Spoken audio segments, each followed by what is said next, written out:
retirement planning, financial planning, there's nothing instant about it. You have to think long term.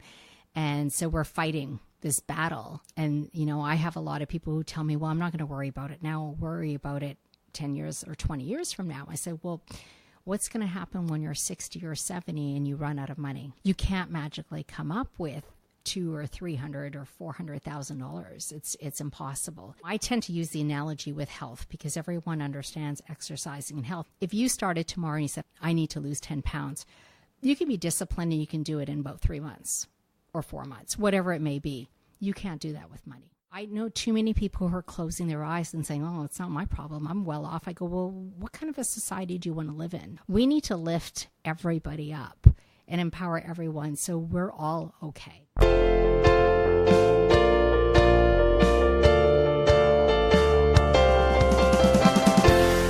This is the Personal Finance Show.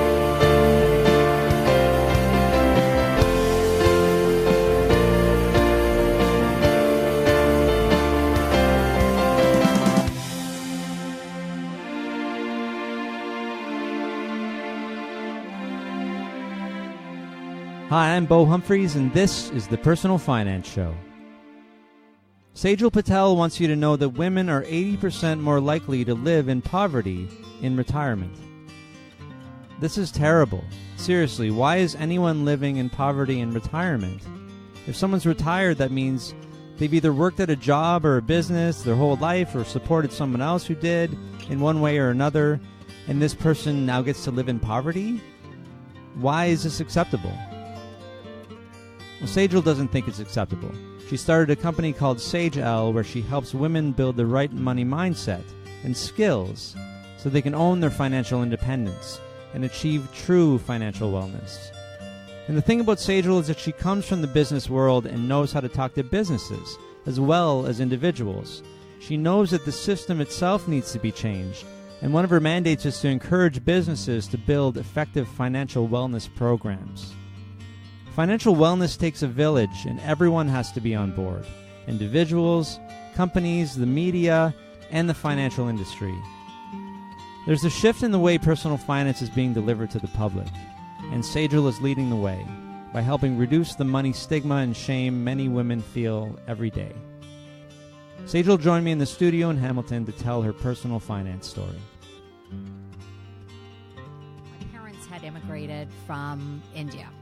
So I think I learned about money not by design, really, but by necessity because, you know, it's a typical immigrant story. My parents come to Canada for a better future for their kids. They're struggling. You know, it's all about saving. But not just saving, it's saving for the future, but it's also sending money back to their extended family. Yeah, that's usually how it happens, right? Is that an expectation or just sending money home? Yeah. Yeah. That's pretty... And depending on where you are, like my dad was the eldest of 8. Oh, so okay, yeah. there was that expectation. He was the first person to ever leave India. Oh, really? To Canada. Of the family. And right. What were they doing for work? What kind of work could they find when they came over? It was, you know, blue collar. I grew up in northern Manitoba. So northern Manitoba. Okay, well let's pause there. So yeah. Why northern Manitoba? Where exactly? Thompson, so Manitoba. So you come to Canada. Is that just where they had a place to go? Yeah, well, my dad actually went to Saskatoon or Saskatchewan first, and then the nickel mine had opened up in Manitoba. Okay. So they were recruiting, and so my dad went there. And so he was a miner. He was a miner. He was an underground mechanic. Okay. For the big machinery. So your dad spent most of his days underground, like he did. Taking the elevator all the way down to whatever level. Yeah, he did for 20-some years. Yeah. It's you know, I mean, I'm from the north. I'm from Timmins, so Okay, so that's you know, and I was born in Sudbury. Sudbury's the nickel capital with the big nickel, right? That's right. But you know, I've been down in the elevators, but I can't imagine what it's like to work. My Uncle Eric, you know, he worked in the mines early on. I mean, you don't get to do it forever, right? It's not one of these things. So 20 years and he retired, or he retired. Yeah, he moved on. Yeah, yeah, yeah. Okay, so just living there and seeing that, right? Yeah. Wow. I think Also because, my parents never sheltered my brother and I from money. Okay. Any of the money discussions, we knew at a very young age what money meant, why they were doing what they were doing. They would openly discuss, okay, well, we have to send X amount back to India and we got to save for this. When we buy things, my mom would talk about the prices and oh, well, we can get a better deal here or there. I don't think I appreciated it as much. But what I've realized is a lot of parents do want to shelter their children because they feel like, well, we don't want to burden our children. Yeah, I was going to ask. With knowing any of this. What is the motivation? Is it like, so there's the one you just said, they don't want to burden their kids with maybe issues that they're having and maybe meeting certain costs or obligations. And is there shame of some kind too? Is it like your parents didn't have this, but a lot of parents, they do, or they just feel like it's private and it's not for the family. Yeah. Now, is any of this cultural, or is it just family to family? Like, is it more likely for people from India or for the area that your parents are from to widely share their finances? I would say depending maybe where you are in terms of wealth, right? So if you are struggling, I think you openly talk about a lot of that. And culturally, yes,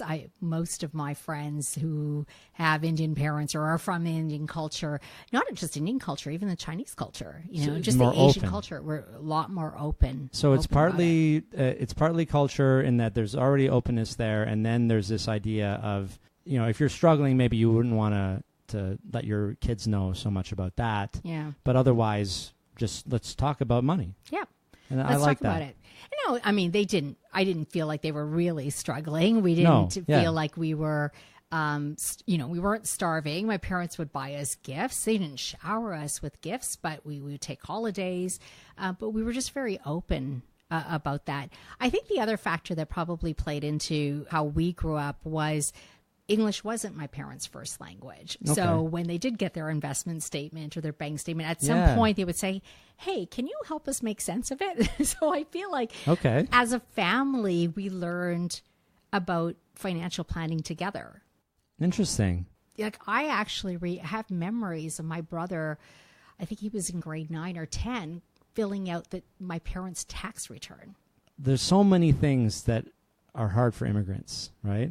And finances, we don't realize, it's one of the primary ones. I just had Nico Baraweed on. His parents came over from Philippines, and he's working on international credit score, the one that travels between countries, right? Because when they came over, they were both doctors. Well, they were both medical residents at the time, and they became doctors in California.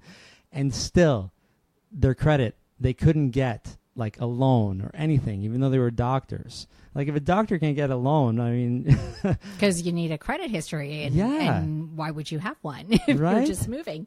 Like it's just so backwards, isn't it? Yeah. And so obviously your parents wouldn't have any ability to get credit at the time too, I'm sure, and so they had to take whatever they got in terms of housing and and I mean they didn't really believe in debt. That's another very cultural thing and that's an amazing thing. What happened in North America where debt is not only everywhere, but it's like praised. It's like if you go into debt to buy something, I think this is one of the biggest problems that we're having in North America.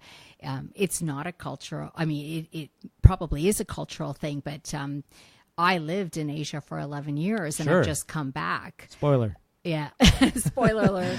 I came back a few months ago and it's just a very different philosophy there. You don't take on debt. Now, the younger generation, the millennials and probably younger, are starting to get into credit card debt there. You're starting to see it. But, my parents were very anti-debt and they are still anti-debt. And they pass it on to you? Yeah. Okay. Yeah, I still have. I'll take debt if I need to, and obviously, I'm looking for a home right now, so I'm going to have to take a bit of a mortgage. That's a necessary debt, right? But I remember buying a car, and I was short a bit of money, and my dad said, and I happened to mention, well, I'll get a loan or I'll I'll use my line of credit. And he said, absolutely not. If you're going to borrow money, you're going to borrow it from me and you can pay me interest, but you're not paying the bank interest. Okay. So he was just very adamant about it. But also maybe saving up if it wasn't something so big. Yeah. If, I want this thing now, that wouldn't have existed. No. And that's also what my parents taught us, right? Said, if you can't afford it, you don't buy it. So your early money memory is basically like you just learned about money because you had to. Yeah, we had to. And as a family, we discussed it. Yeah, I like that. Believe it or not, I remember telling somebody I started my first job when I was 16. And I opened an RSP. At 16? At so 16. Do you know what is the earliest age someone can do that? You can do it as soon as you start earning income. So like if you have a social insurance number, probably. Yeah. Which my son, who's going to be 6 weeks old, he has Get one. him started, Bob. No, they have this like 5-in-1 application when the baby's born. Yeah. And one of them is a social insurance number. I'm like, what does he need this for? Amazing. Like what, baby modeling or something? I don't know. Yeah, see? Earned income. I wonder Wow. if he could start. I mean, that's like, seriously. We're going to put, I don't know, I'll open up a corporation and put some shares in his name. Yeah. Whatever I can do legally with this social insurance number, if they want me to have it, they want him to have it so early. Because I thought it was like 14 or 15 that... I'm amazed. How early do you remember, when did you start working at 16 or earlier? No, I think it was 16. 16, and that's when you started. What did you do? I worked at Walmart. Okay. Just general, like what, cash or greeter or all of the above, stock? It had in different departments and then sometimes as a cashier. What made you want to do Walmart? It was just a job that I got and... Yeah. What was available? Did you apply to other, because a lot of people start in fast food. I always have these conversations. I didn't work in fast food, but it gives you, and so does Walmart, a lot of perspective about customer service. It does. And I knew I couldn't be a waitress because I can't remember orders, and I'm sure I would have dropped a lot of dishes. Yeah, so those are the two key things. That was just not for me. Carrying trays and remembering orders. Yeah. Okay. So Walmart was a safer bet. And do you happen to remember the wage at the time? I'm guessing probably $8 or $9. This was after school job or weekends? Yeah, after school, I think a couple of days a week, and then weekends. But you made enough to open up an RSP account. I did eventually. And what did you it's a good time to talk about our RSP account is just a shell. What did you put in the shell? I did buy a mutual fund. My parents had an advisor at Sun Life. Okay, yeah. So I remember telling my parents, well, I should probably put some money away for my retirement. Yes, I'm only 16, but, I should think those long words term. came out of your mouth, They really, did. at the time? Yeah, I'm going to retire someday, I'm sure. Someday, down the road. So my parents brought their advisor in, and she helped me. So would it have just been a lump sum, or were you like regular contributions? Did you keep it going, or? It was a lump sum. I remember that. And I think I didn't do dollar cost averaging at the time. I think I just put in a lump sum, and then a couple of times I would top up. Do you have an opinion on lump sum versus dollar cost averaging now that it's come up? Because I will always say, spread it all out, right? Because then you don't have any risk. But some people have done studies that lump sum is just as good. So I've heard that too. Lump sum. Yeah, if you're trying to time the market, it's very difficult. Yeah. I think where the benefit is for dollar cost averaging is getting into the habit of doing it, right? I mean, that's the hard part is we procrastinate. Yes. Think, oh, well, I'll put it away. I mean, think about RSP seasons and everyone's chasing. They're trying to meet the deadline. I'm thinking, why didn't you do this earlier? But it's human nature. We get busy and we mean well and we don't People do it. People need incentives. Right. Yeah. So by dollar cost averaging, you're just not thinking about it. You've set something up. It's coming out of your bank account and you're contributing. And before you know it, hey, you have this money and you're not really trying to time the market because obviously that's very difficult to do. Well, and just to explain, as we call it dollar cost averaging, because it's averaging out your money, right? So if something's worth, a stock is like $100, or let's say an ETF, because I don't want people going and buying one stock. So an ETF price is like $100 per share of the ETF. and every month you put in 100, and next month it goes down to 98. Well, you can buy a little bit more of that with your 100, and then the next month, well, it goes to 102. Well, you're buying a little bit less, and it averages out over time. Right. Meanwhile, if you just put it all in when it was 102, let's say, right, and then next month it goes down, well, now your 102 is worth 100, and you just lost money. You don't have the opportunity to buy more of it with your same amount of money. That's right. Right? Yeah. And so by spreading it out, it takes away the emotions, right? Takes away the emotions. And like you said, that's the thing. People are waiting. People are like, oh, I'm not. I've actually heard people like, oh, I'm waiting for the right time to put the money in. Because for what time? The time is now, isn't it? Yeah, I mean, they've done studies of this, and I wouldn't know the exact number, but Tony Robbins has actually talked about this. Sure. And if you had missed, I think it was past 10 years, if you had missed 4 of the top days, you would have been down like 20 or 30%. I mean, just by trying to play the market. So it's one of those very difficult things to do. So just go regular automate, set it and forget it is what I like to say. Yeah, right? because you're getting into the habit. I think that's the most important thing is you're getting into the habit of putting money away. These are things I teach in workshops. Absolutely. Because we typically tend to save after we've spent. And I said, you have to do it the other way around. Yeah, other way around. Yeah. Save and treat it like it's an expense. Yeah. Put it away, and then you won't feel as guilty spending the rest. I mean, I'm like, do whatever you want with the rest. Spend it if you want. But as long as you're putting away 10, 15, 20%, whatever it is of your income, pay yourself first, right? You're just long term, you're that and investing it, you're going to be so much further ahead, and you wouldn't have even had to think about it. No, you don't even think. Do people know this and then don't do it, or they just don't know? Pay yourself first. I don't think a lot of people do know. I mean, it might be different here. I don't know, but there's I've had conversations and they're like, what is that? So I explain this concept to them. Where did it come from? Where did the spend all your money and then save whatever's left come from? Is it TV and all the media telling us to spend, and then if you have some left over, then you can save? I don't think it's designed that way. I just think, I had this conversation not that long ago, and I said, think about where we are today versus where we were at least when I was 10 or 11, right? I mean, going back to my parents. Yeah. So they had a black and white TV. Sure. They had 2 channels. Oh, what decade is it? Just so we don't know, it's not 1950s. 70s. It's the 70s. So black and white, that's rare. I'm still right? aging myself. In the 70s of black and white TV would have been rare. No such thing as internet. No such thing as cell phone. No such thing as cable. My parents, luxury was eating out once a week, which we did. And that was about it. Fast forward to today, and we have Netflix, we have cable, we have internet, we have smartphones, Uber Eats, and a plan, and then all our kids need cell phones. And think about the costs that have added up.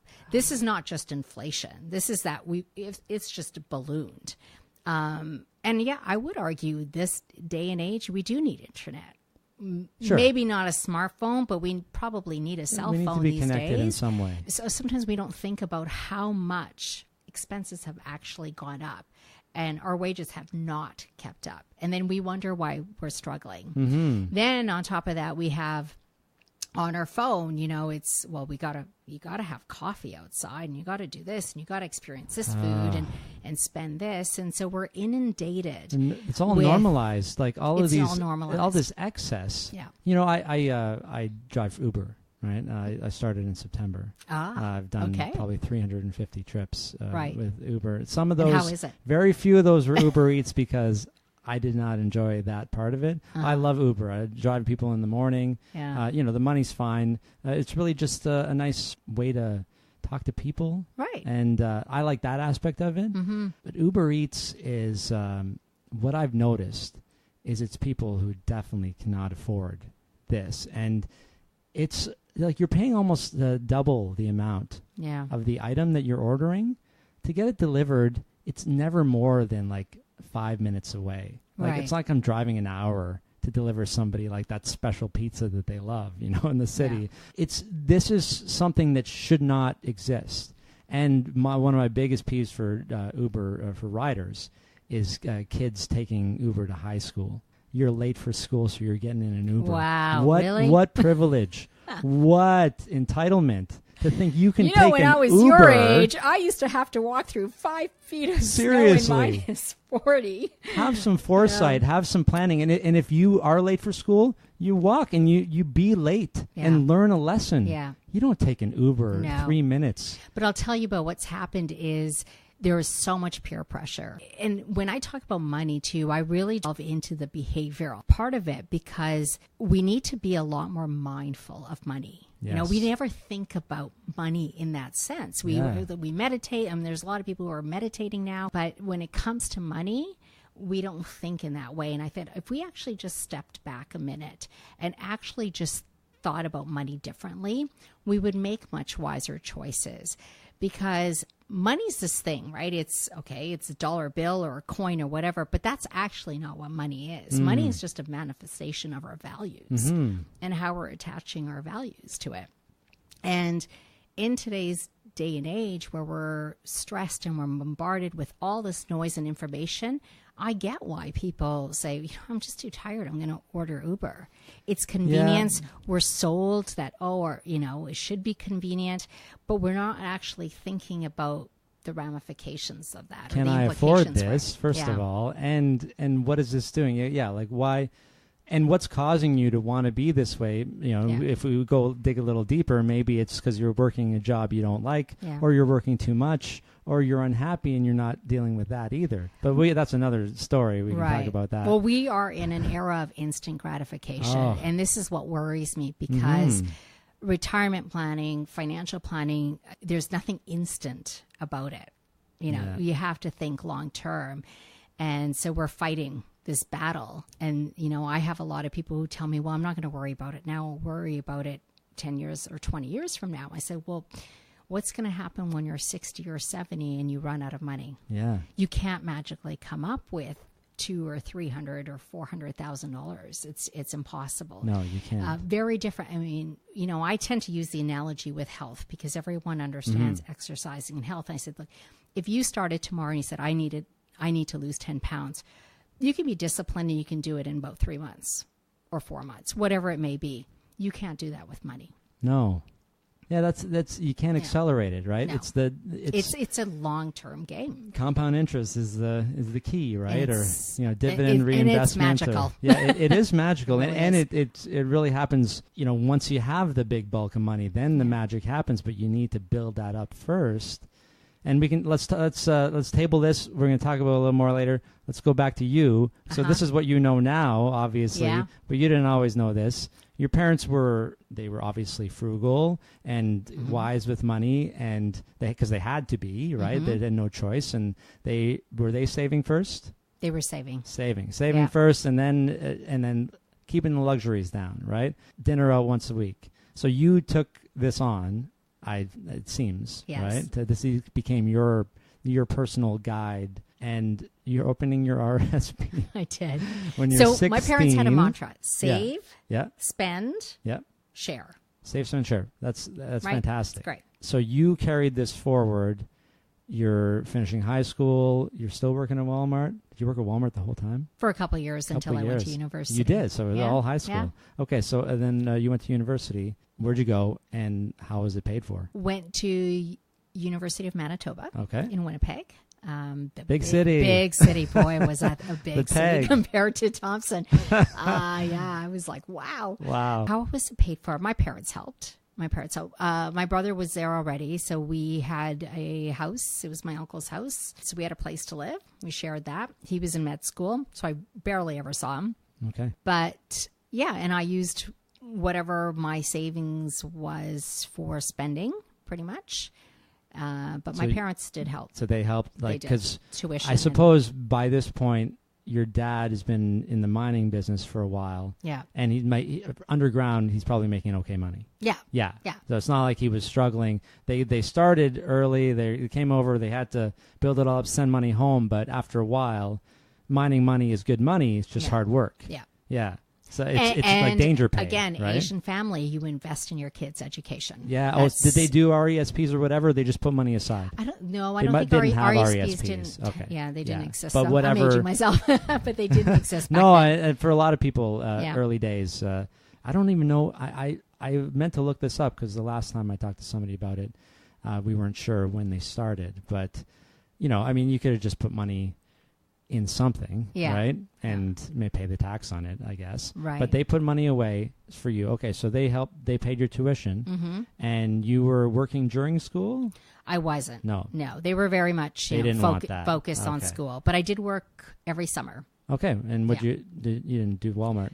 No, different jobs. I worked. I love telling this. I worked at a golf course, a private golf course. Okay. I used to cut the lawn. Oh, believe it or really? not. Nice. I remember I was the only female there, and I was like, I want to be outside. And I remember being interviewed. He's like, "Are you sure you want to work here?" There's like 20 guys. I go, "Yep." Sure, I can do this. If a guy can do this, I can definitely do this. Awesome. Yeah, of course. And I dragged my best friend along and said, "You're going to have to work with me because I really don't want to be the only girl there." Sure. And yeah, it was a great job. So I did that. I worked at the university 1 year in admissions. Okay. But that's all little skills from these jobs, right? Part-time, like the Walmart, obviously, the customer service. That's apparently really big for when you're about to start out in the world, Yeah, right? absolutely. The perspective for that. And then admission sounds more like you got some an office admin type, a little bit more analytical experience. for sure, and you're fielding calls from people. Yeah, and landscaping, mowing the lawn. It's like that's like hard labor. A lot of us don't do physical jobs or have never done a physical job if we've always had like knowledge work. Yeah, and we don't know what that's like. I always had the attitude of nothing was beneath me. Yeah.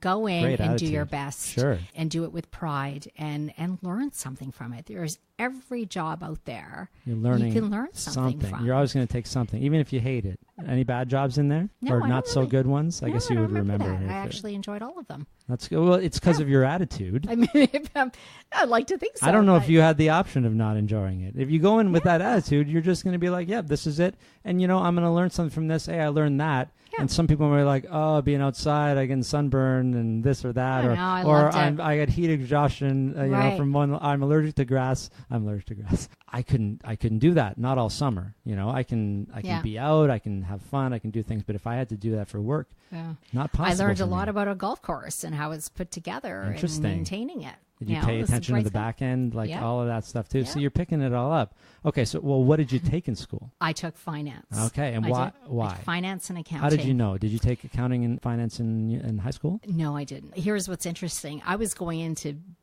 thinking I was going to be a pharmacist. Oh, interesting. And then okay. I thought, this is really boring. I just can't imagine me being a pharmacist. And no offense to any pharmacist. My out wife there. is a pharmacist. Oh, there we so- go. Yeah, no offense. I have family members and really good friends who are. Yes. It just wasn't me. And Sure. Yeah, it's not for everybody. no. And I just, to be honest, I thought, well, what's going to be fun and guarantee that I'm going to be employable? And I thought, business. No. Why not? Work So I wasn't anywhere. actually looking to go into that. Okay. But once I started the courses, I loved it. Yeah. Yeah, I just loved it. I got to tell my nephew's taking management right now. He's taking finance and he doesn't enjoy it at all. And, Really? And a couple of weeks back, we were going through his old exam and I was like, I was explaining it to him. I said, I can't believe I still remember all of this stuff.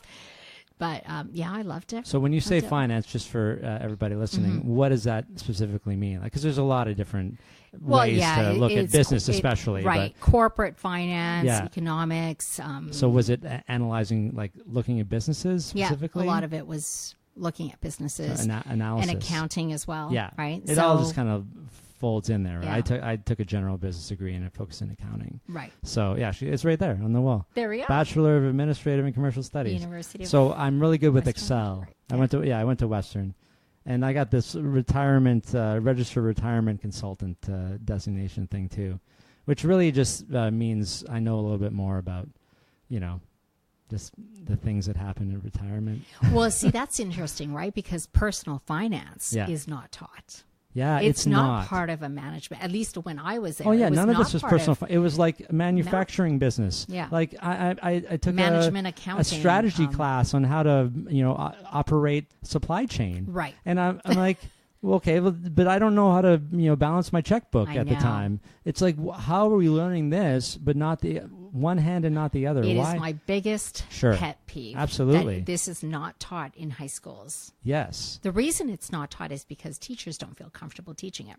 The teachers ually don't know this stuff either. Yeah, of course. But not, what if they're I'm not running even from pointing a at teachers. Most people don't know this stuff. But what if they have a workbook and just like they might not love geography, but maybe they're teaching maybe. that. I think Ontario had started it at some point, Yes, and I don't know where it stands now. There's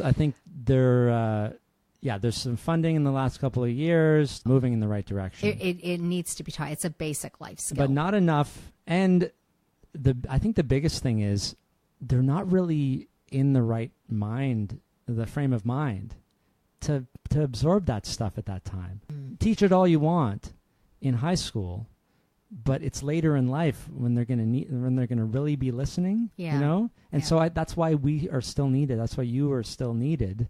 Right, anything about financial literacy is still needed at different stages of life, because you might be 35 or 40 before you're like, I really should kind of crack down on this. Did I learn anything about this? I don't know. I don't remember. Oh, it's interesting that you say that, because I think the first step is tackling the behavior part. So if we get that done. And perhaps that's Okay. a bit of it might cause some problems in high school, because, teachers may say, well, this is the way it is, and or it should be. And then they go home and the parents are saying, well, that's it. That's not what we believe in. We need buy-in from all sides, right? You do. They've done studies about this as well. They said you can teach children financial literacy, but if they're going home and their parents are modeling something very different, you're not actually going to have the impact. So you actually need to create a program that gets the family involved. But then we got to get rid of the stigma of like even just Discussing sharing, this. like discussing salary. I don't know if did your parents go that far? Did you know how much they made? I knew exactly what right. they made. And I've had other guests say that too, and that's surprising to me, because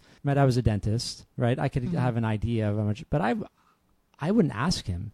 That was like kind of programmed into me. You don't talk about this stuff. Yeah. And Yeah. I'm trying to deprogram everybody. Yeah. What's Why the is problem? there such a stigma and shame And around if somebody makes more money or less money than you, now of course where it's really important is if we all start talking about it, then maybe we'll get rid of this wage gap that's happening, Yes. right? Yeah. And it'll all be brought to light. And I know a couple of companies in the States have actually done that, some wage audits. One of the big tech companies did it, found, and then sort of equalized the salaries, found that there was a wage gap. Like, here's some concrete evidence. Let's talk about it, right? When but you of course, demand transparency, you'll quickly see how things change. And so is it that? Is it whoever's trying to maintain the wage gap is, they're holding on to their privacy, right? If it all came out, then would it's like the world would explode or something. It's because we're in a society that judges people, rightly or wrongly, by how much money they make. If they don't make enough, it's their shame or stigma. If they make too much, it's like, oh, look at that person, they're arrogant. And I go back to what I was saying. It has nothing to do with that. I know very, very wealthy people who are incredibly generous, and in fact sometimes feel bad that they have come into this wealth and do whatever they can to help their community. And then you can see the opposite. So I agree with you. I think we have to erase the shame and the stigma. There's stats out there or research that shows we rather talk about sex and death before we'll talk about money. Yeah. I know so many couples. I've had so many women and men actually come up to me and say, I will not discuss money with my spouse. I go, but you live under the same roof. And how are you supposed to reach the same financial goals or life goals if you're not discussing it? So we don't talk about it. Well, the comedian Ali Wong, she's a head writer for the series Fresh Off the Boat. I don't know if you ever saw I haven't one. seen it. But It's really I've funny, seen the really funny. commercials. But she has stand up. She's always pregnant when she does her stand-up. She has 2 stand-up HBO specials, and she's pregnant both times. Funny. But she did not know that her husband had tons of school debt. Like, they got married, and then she found out. And because she was a high-paid TV writer, she paid it off. I think that's what the story is. She took care of it. Yeah. And but look, what a thing. Yeah. You know, like you don't bring that into a marriage. I think third date, second date. What do you think? When do you start talking about money? Oh, I think past the third. When it's getting I'm a little serious, extreme. Maybe. I'm but, like, yeah. I'm putting it all on the table, right? Yeah, Well, I think because it's been my world. Sure. I've openly talked about it with I guess people I've dated, and they've different. told me I've always known what. Well, when you open the up, then they open yeah. up. Yeah. But you don't think people should be compelled to when it's getting serious. That's the rule. Think, yeah. I would say that's a safe bet. Okay, that's a because sometimes it can be a deal breaker, Bo. Well, but wouldn't you want to know now? Yeah. Like, you know, oh yeah. What do you mean? I went on how many days right? and Like, what a wasted how many waste, years right? and- Oh, you know, because I had a gambling addiction. I was in a lot of Yeah. debt. I was, I had a terrible credit rating when I met my wife, Yeah. and it took another 4 years for I was back in net positive by that point, paying it off, saving money, building a positive net worth, but. Only 4 years after we met did my credit rating, get erased, or the consumer proposal get erased from my credit report, and then it's just like this empty space, which is what the bankers are like, what is this? But they don't know because it's gone, right? Yeah. And then the credit rating goes way back up. If you wait until you're both going to apply for a mortgage together to talk about this stuff, I would have to say, you can't use my credit. Like, you'd be better off applying for a mortgage entirely by yourself because I will bring you down. I don't know. I think it's really important to talk about it, but also Whenever it it's makes also sense. Understanding that all of us have money personalities. We bring certain baggage in. We hold on to certain values that money brings. I always say, well, think about how we judge people. We're like, why did that person buy that car? That was a waste of money. And then I'll. Someone else will go on a vacation and think, why did you do that? Like, we all have it. And so it's important to understand where that came from. And most often, that came from a very young age. Yeah. We developed our values based on what we saw with our parents or our friends. And it determined how we were going to place those values and how what kind of relationship we would have with money. It starts at a very, very young age. So it's not school. It's not. It's not school that's a problem. No. Because like you said, if they come home from school and the parents aren't lined up, then it doesn't matter. It's let's educate the parents on how to talk to their children about money. Yeah. Right? Isn't that like what that plus school? Then that would be the complete package. Yeah. And then we continue with what we're doing in adulthood, and they'll be like, yeah, I learned those, like you said, the behavior, I learned those early, so this makes sense to me, what you're saying. Well, think about this. I said I lived in Asia for 11 years. It's very hard to find personal finance experts there. Really? Yeah. You can't really go to a bookstore and say, find a wealth management for dummies or some kind of... Is that true? Okay, I didn't realize difficult. that. And yet they don't have a debt problem. Yeah, okay. You Is know? that why then? Yeah. Because they don't need Well, maybe. they don't need I us. don't know. Here, I'm fascinated that we have all the tools. We have robo-advisors. We have, There's it's not everything. like there where, you have to have a minimum $1 million before a banker even talks to you. It's very much geared towards high net worth people. Here, you can It's go to all a open bank. now. You have a lot of options, and yet we're struggling here, which tells me it's not literacy. Oh. And, Yeah. it's available. You can find it online. There's People are lots just of not great doing it. information online. Yeah. It's behavioral. And often what I'm told is, they said, look, we know there's a lot of information out there, but it's just overload. Like, I don't know how to make Sure. sense of all this Sure. information. And where do I start? Yes. So when I design my workshops for Yes. women, I walk them through. Like, here's how it's applicable to your life. Yes. This is how you have to think about it, and then you make the decision. But I'll actually show you step by step what you could do. And you're not going to learn everything, but my objective is to get them interested in money and be able to apply their own situation to financial planning and vice versa. Okay, so let's just continue with your life, and we're going to get to you're living in Asia for 11 years. So you graduate with a degree in finance. Yep. And you work in Manitoba for a bit, or no? I did, for an advisor. Okay, I so worked in the you got all retail your brokerage firm. licenses. So you're I got my licenses. yeah. So yes. what you have some designations or one designation, right? Back then, you had to get your Canadian securities Yeah, so course and CSC, your options and whatever else Mutual there was. funds license. Yeah, or to there's sell? a few of those. At the same time, I started studying for my CGA. Okay, yeah, So, great. I always thought I was I did going as to, well. Did you? Well, I There you didn't go. finish it. I chose not to. Yeah. I got right to the end, and it's like no accounting for me. Yeah, I finished it, and then I didn't keep up my membership because I There never you go. really used it again. But I did it because I thought I was going to be a portfolio manager. Okay. That was always my goal. I was going to run money. For individuals. For big companies, Big right? companies, Like yeah, okay, run so- a mutual fund. Okay, or something you're managing the portfolio of securities Yeah. inside a fund. Is That what you was mean? my aim. Yeah, okay. That was my goal. So I thought, well, sure, you should be able to understand a balance sheet and everything else yeah. if you want to study Accounting companies is and what they're applicable doing. to everything. It really is. So I started studying that, and I remember a broker telling me, well, why do you want to do that? Why don't you become an advisor? And I loved being an advisor. I loved talking to people Yeah. about their money and helping them and understanding what mattered to them. To be honest, the only reason I didn't do it is I thought, well, if I start building a book, I'm going to be stuck in Winnipeg. That's it, right? It's like, I don't want to be stuck in Winnipeg. And at that time, we're not talking about like online, remote. It's not that No, easy, right? no. So like today, I can move Right. anywhere and keep coaching clients with me because Exactly. I do it online anyway. Yeah. Right? We don't even meet in person, Yeah. so it doesn't matter. But so yeah, I hear you though, right? Fixed So place. I had, the big dream. I was like, I'm going to move to New York or Toronto or somewhere. So I ended up studying that and then eventually getting my CFA Okay, designation. so that's chartered financial analyst. Yes. And then I moved to Toronto to work in equity research. Wow, what does that mean? It's analyzing companies Okay. and making For the whom? call on, it was for Bank of Montreal, Okay. BMO.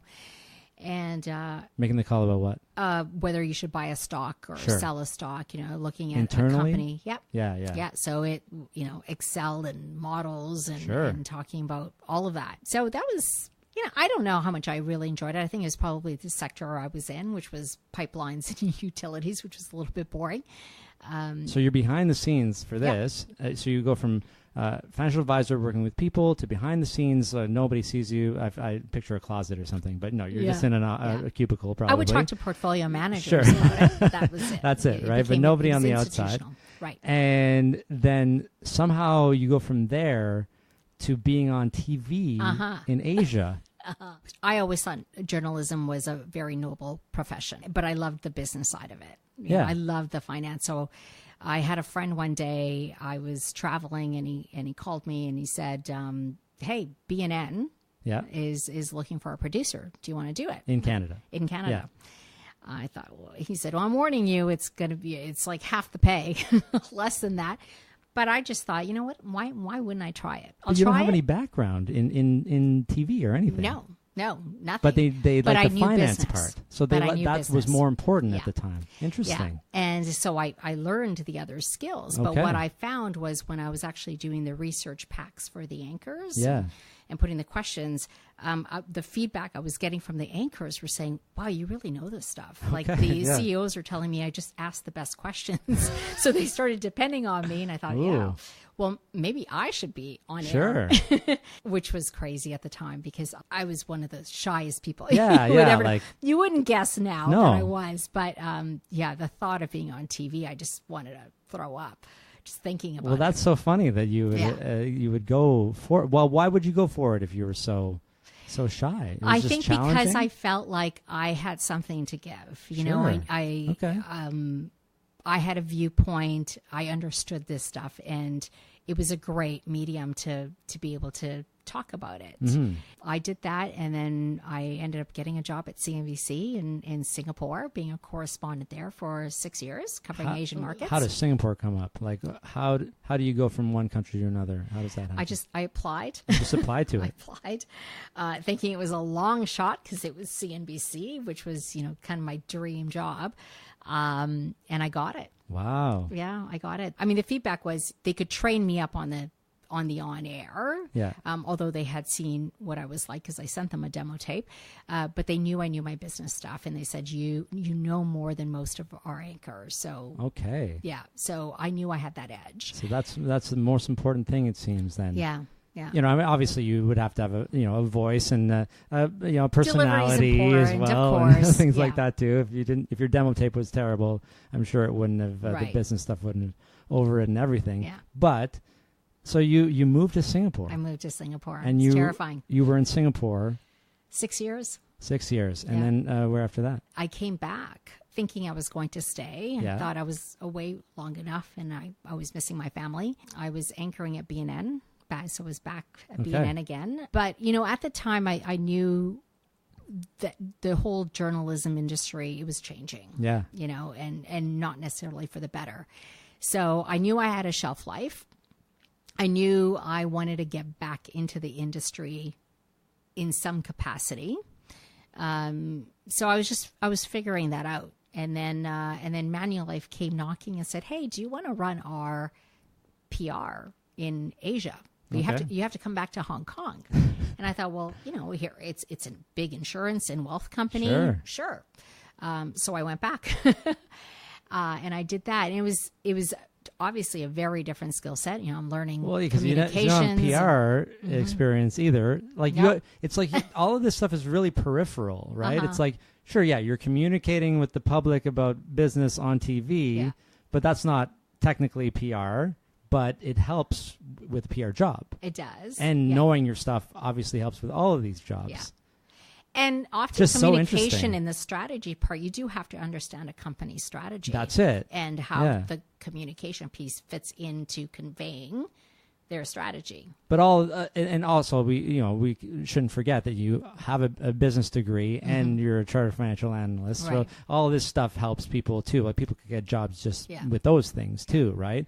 So it all just kind of adds up. So now you're in PR at Manulife for is that the last job? Or 3.5 years. And then you moved back to here. Yeah, well, I started my business. You don't have to say where you live. I was going to say the town. Here, I'm not going to reveal. Here in Canada. Here in Canada. It's big. It's big. Oh. But in the meantime, you're starting your business. This business. Yeah. Yes. And it was something that I had been in my mind for a very, very long time. So about 55 minutes in, you can say the name of the business. I can say the name.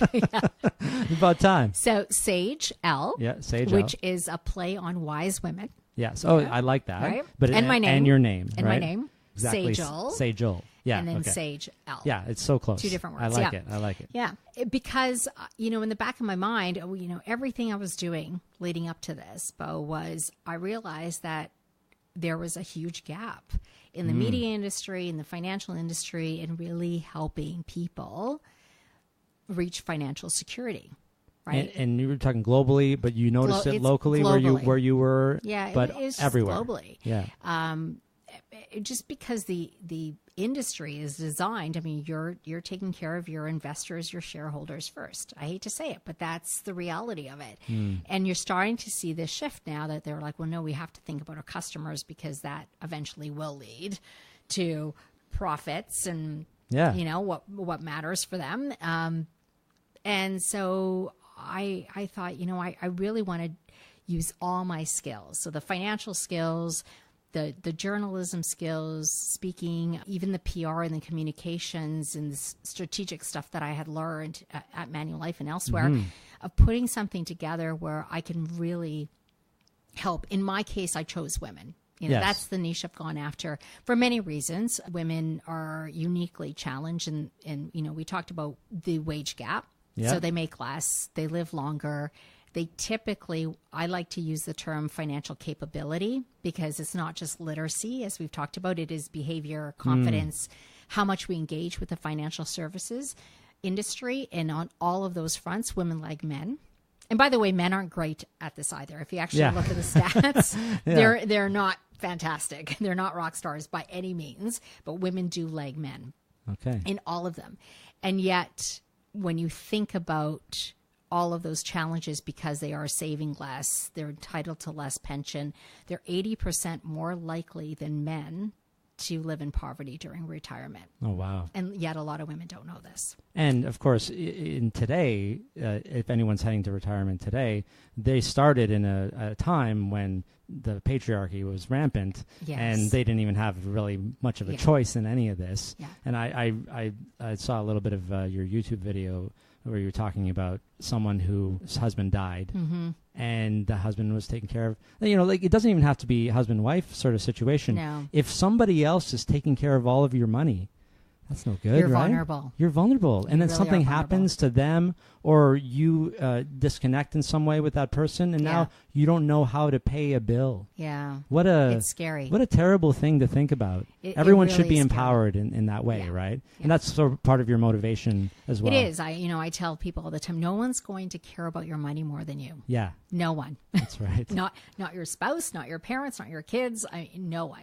But it's comfortable if you don't like finances. Yeah. You know, if you actually are like, oh, I hate this, you know, for whatever reason that may be, to give it to somebody else and be like, yeah, you take care of Yeah. it, until you realize what's happening. And there's nothing wrong with having someone to take care of it. I Okay, say yeah. if you have a partner and you decide say in this case, say it's he, Sure. and he wants to run it, fine.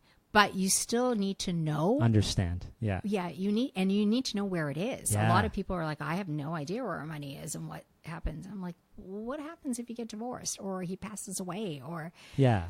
the divorce rate is 40-50% in Canada. Right? Yeah. Sorry, but the stats So show maybe that you might be taking care of your money at some point. true. So maybe you say the husband, just to use a traditional heterosexual marriage as an example here. So there's a husband takes care of like the day-to-day stuff and the minutia and all that kind of stuff, but like maybe once a month, or you talk about it. You talk about it Yeah. together. Yeah. And you review, you're like, this is where all the money's at. You don't Right. have to do the transactional stuff. I'll take care of that because Yeah. you hate it. It doesn't even have to be once a month. Whatever. Once a quarter. Whenever, yeah, not Yeah. even that often, yeah. but just enough to feel understand. involved. Yeah. So that's just one angle of it. But you're right. That in general, you're saying all of this is not great for women. The setup, No. the current setup, No. is really poor. And the financial industry has just made it too complicated. Yes. And it doesn't need to be complicated. I teach this in workshops, and and I'll tell you, Bo, I have women like in one, I had 28 women come in. Pretty much all of them admitted. There's maybe 2 or 3 that had some general understanding of mutual funds and Sure. asset allocation. The rest had no idea. And 2.5 hours later, they felt really empowered. And I got emails 6 months later saying, I've started investing.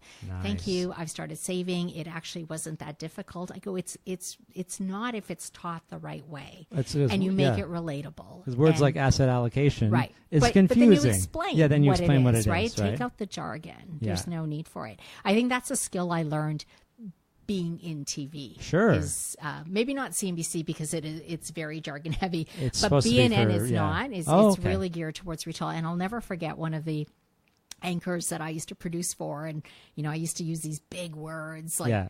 maybe asset allocation, Sure. but, Sure. but, and he'd say, what does this mean? And I remember I'd roll my eyes thinking, oh my God. And he said, Saijal, pretend you are explaining it to a 90-year-old grandmother Yeah. whose second language is English. Oh, there you go. And if you can't do that, no one's going to understand. Yeah. And it really hit me. I thought, you're absolutely right. Like, we sometimes hide behind this jargon. If you can't explain it simply, then you don't know what you're talking about often. Well, you So- probably know Randy Cass then. Yes, I do. Yeah, so Randy was We on worked episode together. 15 of the Oh, podcast. there you go. And he's like, because he knew we were presenting to, we were talking to regular Canadians, and he does a lot too. But when we were talking about his background, he slipped into the more complicated jargon a little bit, and he said arbitrage, and then he shortened it and he said arb. And I'm like, What? no, let's No. let's get out of that, right? So like when he said like something about arbing something, I'm like, we're way past, right? I'm thinking in my head, wow, this is I don't know if anyone's going to understand. me Yeah, there. I don't even understand what he's talking about in the context of building funds or whatever it is he did before, right? And so yeah, it's easy because we know things, I didn't get my designation, but I got 95% of a CGA in my head, right? Right. Yeah. And enough to know that, we were talking about convincing CEOs of a company of the monetary value of a social effort, right? Like something that they started trying to do in the 70s, and we're still doing it now, right? It's like, why do we have to convince people today that caring what their customers think is important? Yeah. Right? Yeah. And realizing that, hey, women can open their own bank accounts without, their husband's permission today. By the way, I still get those complaints, by the way. Really? I had a friend not that long ago. She couldn't get a credit card without her come husband on, co-signing. Come on. What, because she doesn't have a credit history or anything? Is that why? Because Is there a she started reason? her own business. So they wouldn't give her one. I said, well, isn't that ironic that a teenager can get a credit card easier than you can? And you know why? Because they're betting that if the teenager gets in trouble, the parents are going to pay it off. That's right. And, on another tangent about businesses trying to get credit, because I have had Lending Loop on a couple of times, and they try to help Canadian businesses, by it's crowdfunding, right? Canadian businesses, right?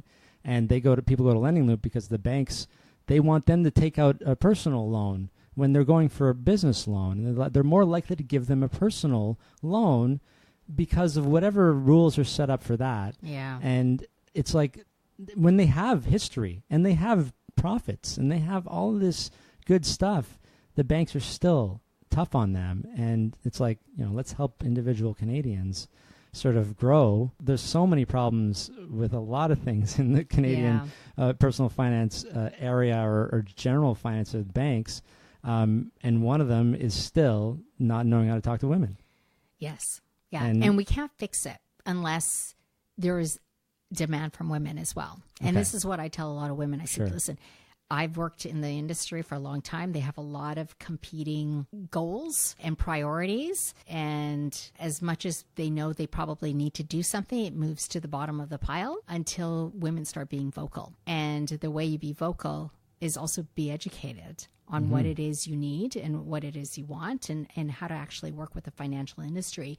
Because collectively, when we actually talk about this, trust me, it goes up the food chain. And somebody starts listening. Yeah. But there's no incentive for them to do it out of their kindness of their heart. That's right. It just doesn't work that way. And when you understand those dynamics, you can actually enact change. Yeah. So let's all keep talking about it.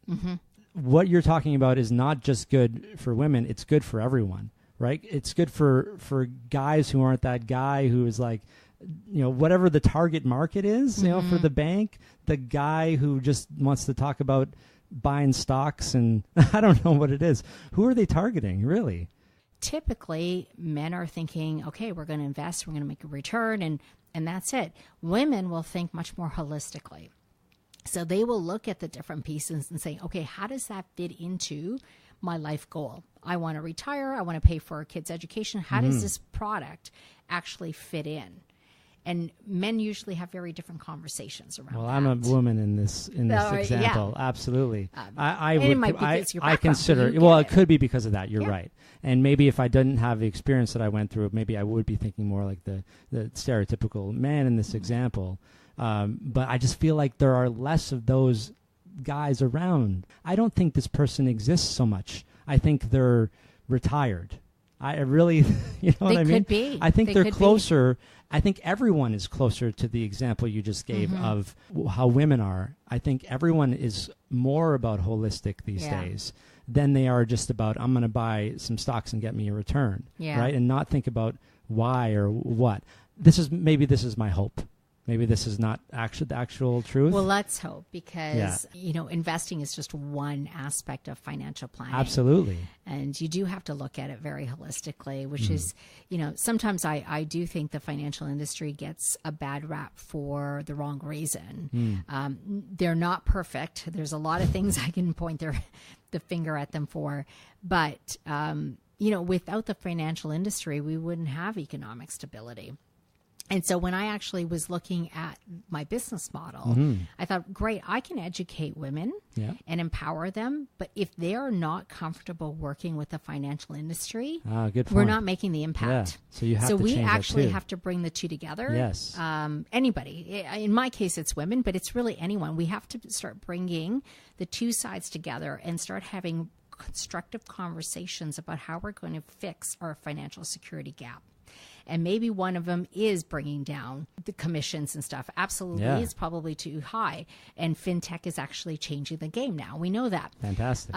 But there is still a role for advisors. You know, you can't just go in and go on a robo-advisor and think, okay, I'm going to put all my money in there without actually checking off okay, well, have I done the estate planning? Have I done the insurance That's a good point. If you can do it yourself, all the power to you. But just don't ignore it. No. And an advisor can help you do that. That's right. And you're right. Things like tax planning, estate planning. A good advisor, I'm going to say. Yeah, a good advisor. Good advisor. Because, you're right. Just putting money in an account, even if it's lower fees, even if it's accessible, even if it's not, you don't have to be a millionaire to do it, that doesn't solve everything. Insurance is a big part of this as well, right? And people don't care about insurance. They want to max out their RSP, but what about maybe they don't even have life insurance and they have kids, or they don't have a disability insurance. I know a lot of people who don't. I know a lot of people. I think the stat is maybe 50 or 60%, maybe 50% of Canadians don't have a will. And no will. I don't have one. I mean, I'm still relatively young, but gotta get on. I really want to get the people from Willful Wills is a new fintech. Oh, okay. Yeah, I want to get them on. I think that's the name of them. Oh, I don't know if I messed that up. Everyone but should have a will. You go online and make a will. Like I think it costs $100 and it takes no time. But there's caveats in how you do that. Sure. Okay. So there you go. And maybe we could address those. I honestly think you need a lawyer to do it. Okay. It's worth the money. Good point. Well, they have lawyers on staff, I think. Okay. Yeah. But you can maybe talk to on the phone. That's why I want to get them on, because I would like everyone to have a will, including myself. The mistakes that they make. Yeah. Is a basic will better than no will? You know.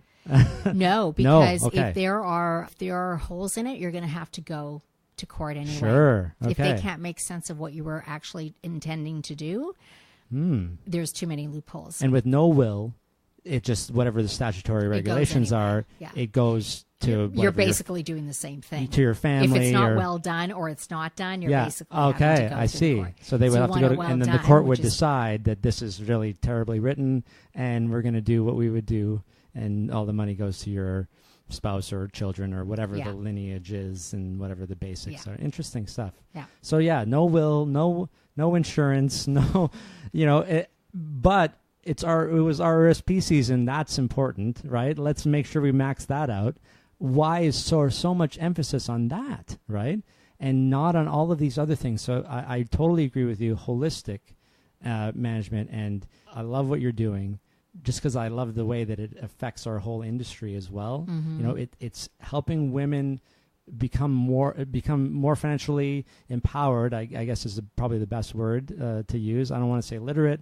I don't want to say confident, because they might be those things already. Maybe just the system is in their way, right?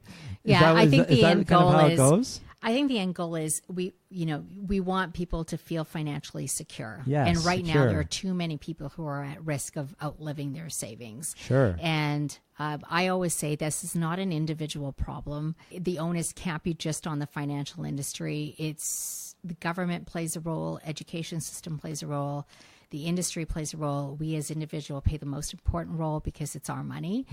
And I also say we're in a place right now, and I'll tell you what scares me. When you look at the statistics in Canada and you see 40% of the people who are living paycheck to paycheck are close to debt, this no longer becomes a them versus me problem or a she versus he or rich versus poor. This is a societal problem. Yeah. You cannot maintain a society when you have 50% of the population in this situation. That's right. And by the way, Bo, they vote.